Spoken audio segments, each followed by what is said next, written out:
네, 오늘 9월 9일입니다. 금요일입니다. 새벽 예배 나오시는 우리 성도님들을 환영합니다. 우리 말씀 나누기 전에 공동기도 제목으로 기도하는 시간 갖도록 하겠습니다. 기도하시겠습니다. 홍석화 집사의 암을 치료해 주십시오. 벽옥준 집사의 뇌졸중을 치료해 주십시오. 언어가 회복되고 오른쪽 팔다리에 힘이 생겨나도록 해 주십시오. 곽한나 집사를 치료해 주십시오. 권하자 집사가 다시 걷도록 해 주십시오. 이승학 성도의 뇌종양 치료가 잘 되게 해 주십시오. 권현민 형제를 치료해 주십시오. 김에브라임 형제가 신장 이식을 속히 받도록 해 주십시오. 김씨 집사의 뇌종양 치료가 잘 되게 해 주십시오. 김수진 집사의 항암 치료가 잘 되게 해 주십시오. 우한 폐렴으로부터 우리를 지켜 주십시오. 예수님의 이름으로 기도합니다. 아멘. 오늘 본문의 말씀은 창세기 21장 8절에서 21절까지 말씀입니다. 하나님 말씀에 불순종하는 것, 여러분 이것은 불행의 씨앗입니다. 그리고 그 불행의 씨앗이 언젠가는 내 인생의 발목을 잡고 또 나를 힘들게 한다는 것을 함께 나누기를 원합니다. 어제 말씀에 하나님 말씀에 순종하면 하나님께서 우리에게 기쁨을 주신다고 말씀을 드렸습니다. 여러분 반대로 오늘 말씀은 하나님 말씀에 불순종할 때 그것이 내 인생의 불행이 되고 또 불행의 씨앗이 되는 것입니다. 여러분 이것을 꼭 기억하셔야 됩니다. 하나님이 내 하나님이 되시기 때문에 내가 무슨 짓을 해도 하나님은 나를 용서하신다. 여러분 죄는 용서하지만요 그 죄에 대한 대가는 내가 치러야 됩니다.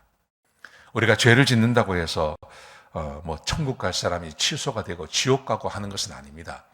여러분 그런데 그 죄에 대한 대가는 내가 치루어야 한다는 것을 기억하셔야 됩니다.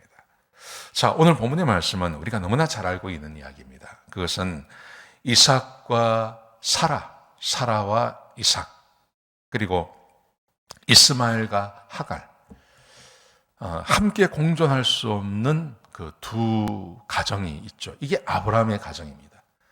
아브라함이 사라가 먼저 이런 일을 했습니다. 자기가 자식을 낳지 못하자 아브라함에게 자기의 몸종 하갈을 주지 않습니까? 그래서 거기서 자식을 얻으라고 이야기하죠.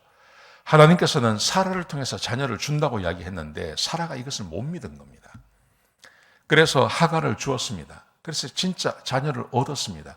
그게 이스마엘이었습니다. 근데 이 이스마엘 때문에 그리고 이 하갈 때문에 사라와 아브라함 간에 갈등이 생겨서 하갈이 막 집을 나가고 막 이런 일이 벌어지지 않습니까? 근데 결국은 이삭이 태어나죠.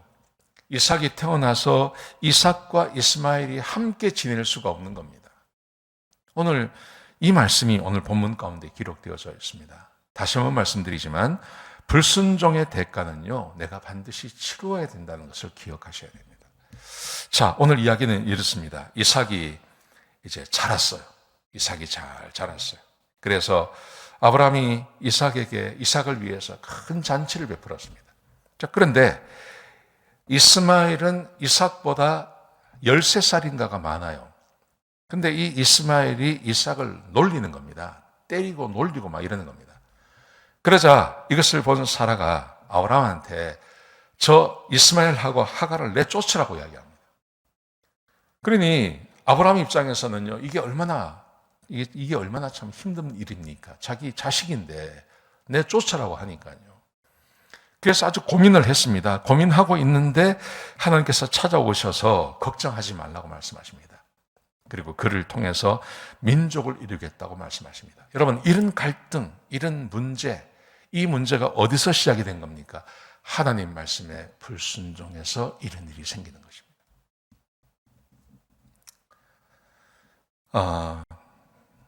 지금 이제 우리가 사는 세상 가운데서 특별히 우리가 지금 복음 시대를 살아가고 있습니다. 복음 시대를 살아가면서 그 복음의 핵심 중에 핵심이 이거 아닙니까? 우리는 하나님의 백성이고 하나님께서 우리를 사랑하시며 우리가 어떻게 살아도 우리가 한번 얻은 이 구원은 취소되지 않는다.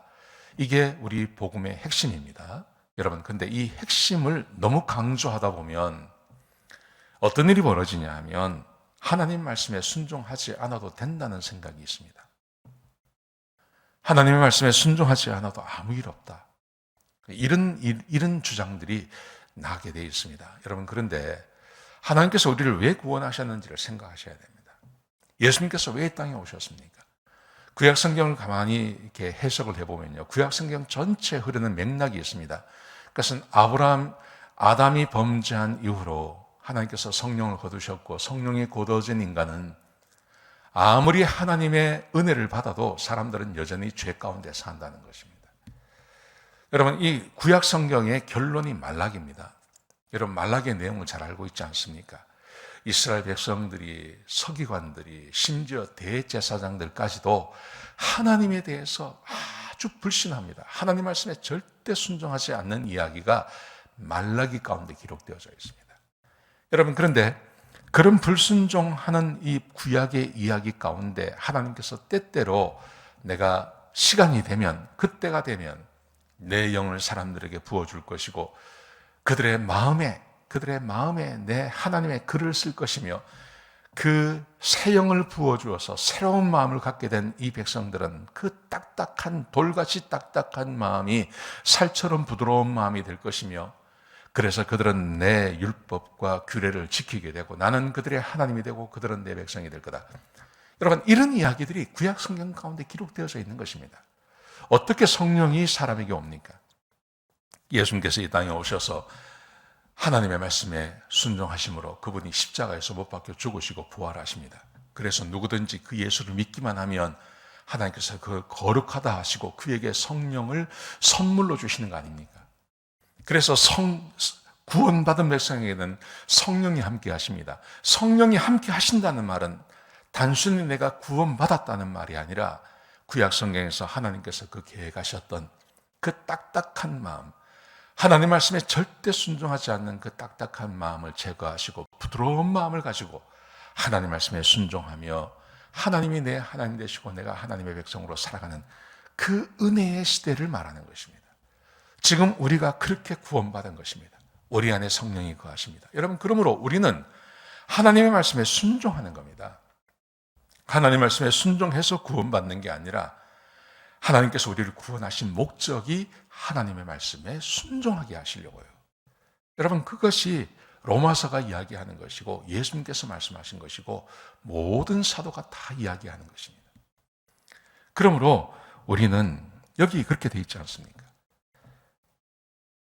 아브라함이 사라가 하나님 말씀에 불순종함으로 그의 삶에 그 불행이 거기에 씨앗처럼 남아있는 겁니다. 우리가 비록 하나님의 백성이 되었다 하더라도 하나님의 말씀에 불순종하고 살아가면, 그러면 우리의 삶에 불순종의 씨가 뿌려지는 것입니다. 그리고 거기에 불행이 싹트는 것입니다. 그리고 내가 그 열매를 따야 되는 겁니다. 불행의 열매를 따야 하는 것입니다. 틀림없는 사실입니다. 물론 하나님께서 은혜를 베풀어 주셔서 우리가 죄 짓는 것만큼 그렇게 모든 불행을 당하지 않게 하시지만, 그래도 우리의 삶에 불행이 찾아오고 행복하지 못하고 눈물이 있고 한숨이 있고 한 것은 하나님의 말씀에 순종하지 않기 때문입니다. 여러분, 그러므로 우리는 어떠하든지 하나님 말씀에 순종하는 삶을 사셔야 됩니다. 그래야 이 불순종해서 이 사라와 아브라함, 특별히 아브라함이 겪었던 이 불행을 우리는 겪지 않게 되는 것입니다. 하나님의 축복과 은혜, 하나님께서 주시는 웃음, 하나님께서 주시는 은혜, 이 은혜를 누리며 살아가게 되는 것입니다. 사랑하는 성도 여러분, 오늘 이 말씀 꼭 기억하셨으면 좋겠습니다. 하나님의 말씀에 불순종하는 것이 불행의 씨가 되는 것입니다. 그리고 그 씨가 열매를 맺고 그 열매를 따게 되는 것, 이게 불순종한 인생의 결론입니다. 오늘 그렇게 살아가지 아니하시는, 하나님 말씀에 순종하며 살아가시는 그런 귀한 하루가 되시기를 주의 이름으로 축복합니다. 기도하시겠습니다. 아버지 하나님, 귀한 말씀 주셔서 감사합니다. 하나님의 말씀에 순종하며 하루를 지내게 하시고, 그래서 하나님께서 우리를 온전히 축복하시는 그런 귀한 하루를 살아갈 수 있도록 도와주옵소서. 성령으로 충만케 하여 주시옵소서. 주님 감사합니다. 예수님의 귀하신 이름으로 기도드렸습니다. 아멘.